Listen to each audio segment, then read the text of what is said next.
Hello, today we are going to do question number 18 of exercise 5.2 arithmetic progressions. The question is, the sum of the fourth and the eighth term of an AP is 24 and the sum of the sixth and the 10th terms is 44. Find the first three terms. Now we are given the sum of fourth and eighth term and the sum of sixth and 10th term. अब पहले तो हमें terms लिखना आना चाहिए है ना. We know that a n, the nth term can be written as a1 plus n-1 into d. ठीक है, तो that means a4 will be equal to a1 plus 4-1 into d, which is equal to a1 plus 3d. अगर यहाँ 4 है तो यहाँ पर 3 है, तो क्या अब आप मुझे बता सकते हैं A8 क्या होगा? A8 will be equal to A1 plus 7D. Is that clear?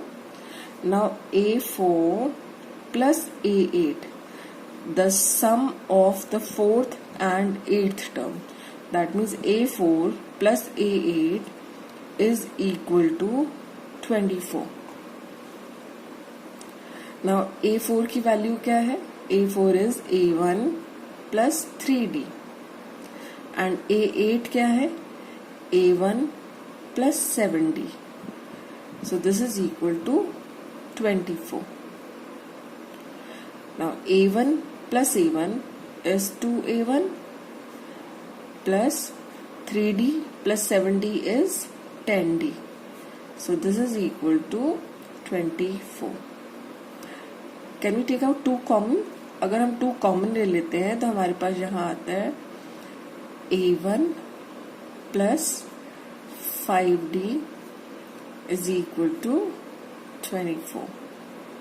2 common लेने का मतलब ये है कि आप थ्रू आउट इस इक्वेशन को 2 से डिवाइड कर रहे हैं. That means you are dividing the first term also by 2 and the second term also by 2. So we have A1 plus 5D is equal to 24 divided by 2, which is 12. तो हमारी first equation है A1 plus 5D is equal to 12. Now let us move on to the second equation. दूसरी equation हमारी जो है वो क्या बनने वाली है? The sum of the sixth and the 10th terms is 44. तो पहले हमें सिक्स्थ टर्म लिखनी होगी और 10th टर्म लिखनी होगी. यूजिंग दिस फॉर्मूला अगेन, हमारा फॉर्मूला है an is equal to a1 plus n-1 into d. तो जब हम a6 लिखेंगे तो a6 will be equal to a1 plus 5d. यहाँ n है तो d का कोफिशिएंट n-1 है, तो यहाँ 6 होगा तो d का कोफिशिएंट 6-1 दैट इज 5 होगा. ठीक है, तो a10 will be equal to a1 plus 9d. अब क्वेश्चन के according the sum of the sixth and the 10th terms is 44. That means a6 plus a10 is equal to 44. अब हम values put करते हैं. A6 क्या है? A1 plus 5D plus A10 क्या है? A1 plus 9D. This is equal to 44. Now A1 plus A1 is 2A1 plus 5D plus 9D is 14D. This is equal to 44. So now we have 2A1 plus 14D is equal to 44. Let us take 2 common again. तो हमारे पास 2 common लेने पर आ गया A1 plus 7D is equal to 44. That means A1 plus 7D is equal to 44. ये 2 यहाँ multiplication में है, equal to के दूसरी तरफ जाकर, that means right hand side जाकर ये हो जाएगा डिवाइड में, है ना. तो we have A1 plus 7D is equal to 22. This is our second equation. तो हमारी फर्स्ट इक्वेशन क्या थी? Our first equation was A1 plus 5D is equal to 12 और हमारी सेकेंड इक्वेशन है A1 plus 7D is equal to 22। ठीक है, अब हमें आप देख रहे हैं दो हमारे पास लीनियर इक्वेशंस हैं। लीनियर इक्वेशंस क्यों है? क्योंकि इनके कोफिशिएंट वेरिएबल्स का की पावर इज 1। तो हमारे पास दो लीनियर इक्वेशन है दो वेरिएबल्स में। दो वेरिएबल्स कौन से? A1 and D। तो इनको सॉल्व करने के लिए we have learned in the third chapter, आपके पास तीन मेथड्स होते हैं, the method of substitution, the method of elimination and the method of cross multiplication. हम देख रहे हैं कि यहाँ पर method of elimination will suit this question. तो हम क्या करेंगे, फर्स्ट में से सेकेंड इक्वेशन को सब्ट्रैक्ट कर देते हैं। On subtracting the second equation from the first we get A1 से A1 कैंसिल हो गया, 5D minus 7D is minus 2D, 12 minus 22 is minus 10. That means D is equal to minus 10 by minus 2, which is equal to 5. अब हमारी statements क्या थी? A1 plus 5D हमारी equation, जो first equation है, that is A1 plus 5D is equal to 12. That means A1 plus 5 into 5 is 12. So A1 is equal to 12 plus 25। जब right hand side में जाएगा तो ये क्या हो जाएगा? Minus 25।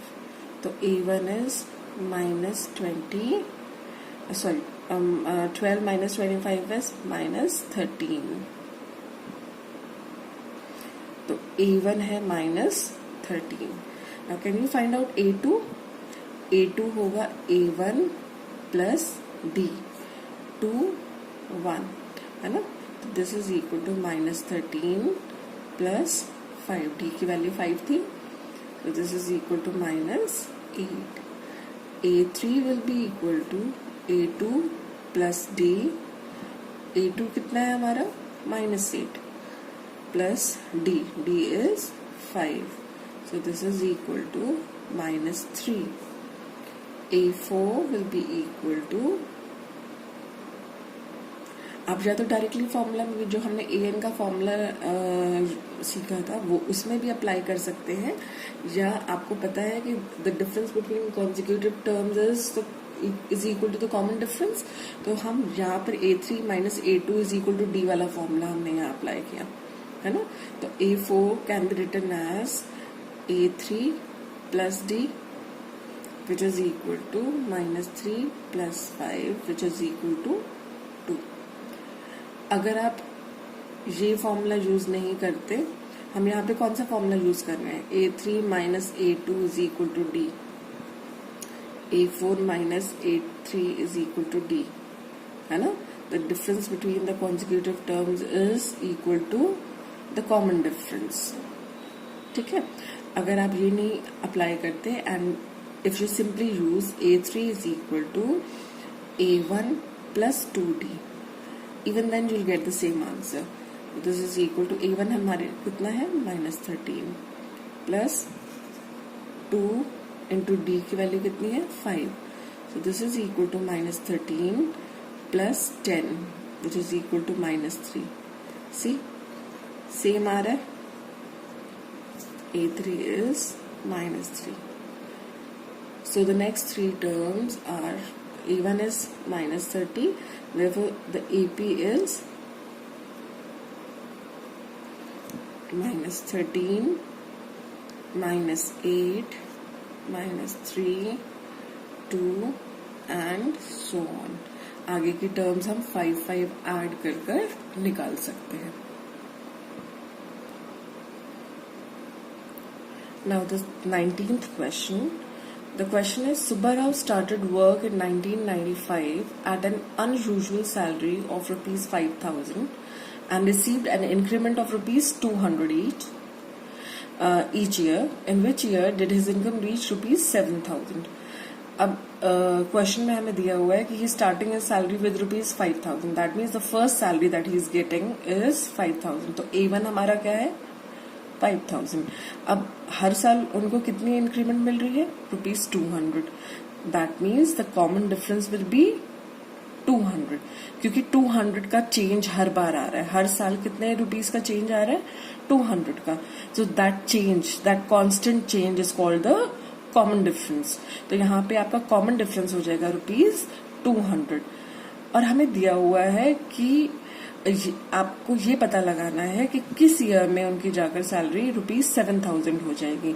So you are given AN over here, आपको AN given है और आपको N पता लगाना है कि किस ईयर में जाकर उनके after how many increments will his salary reach 7,000। ठीक है, तो हमें क्या स्टार्टिंग में हमें क्या दिया हुआ है A1 is ₹5,000 and D the common difference is 200.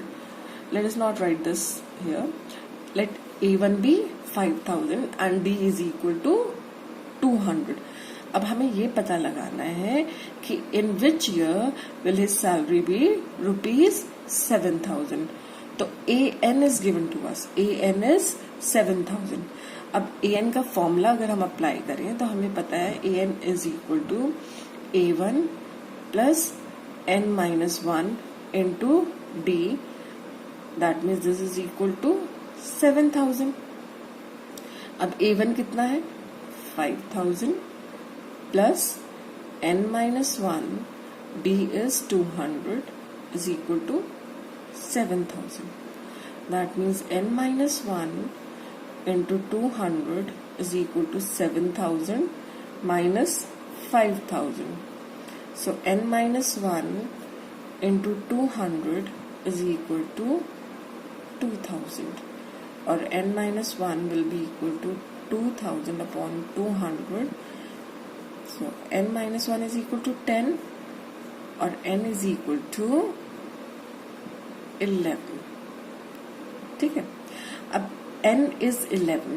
What does that mean? अगर आपको ईयर कैलकुलेट करना हो तो how will you find out the year कि किस ईयर में जाकर उनकी सैलरी 7,000 होने वाली है। तो आपने देखा कि ये स्टार्टिंग फ्रॉम द ईयर 1995। अब after N is 11 means the 11th term is 7,000। अगर हम स्टार्ट कर रहे हैं 5,000 से तो 11th term will be 7,000, but 11 terms लाने में how many increments are there? अगर आपका this is the first term, तो first term से second term में this is the first increment।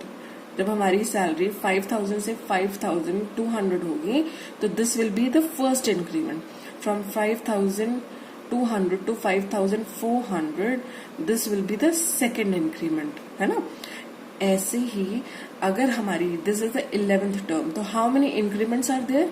आप देखेंगे 5,000 to 5,200 is first, this is second, तो there will be 10 increments बीच में, है ना।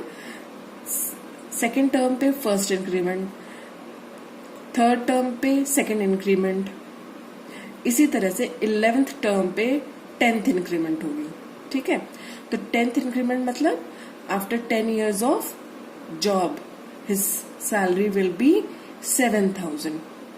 So if the salary is in the year 1995, the increment first increment will be in 1996, second increment will be in 1997, है ना। तो आप देख रहे हैं after 10 years his salary will be 7,000। 10 years मतलब 1995 में आप 10 ऐड करेंगे तो that will be equal to 2005। So after 10 years his salary is going to be 7,000 rupees, 7,000। I hope this is clear to you how we are getting this. 5,000 to 5,200 is the first increment, है ना। तो second term पे we have got the first increment, 5,400 पे we have got the third term पे we are getting the second increment। तो 11th term पे we'll be getting the 10th increment। That means उनकी 10 years of job will have completed by then. तो अगर if he has started from 1995, तो after 10 years the year will be 2005. In the year 2005 his salary will be 7,000.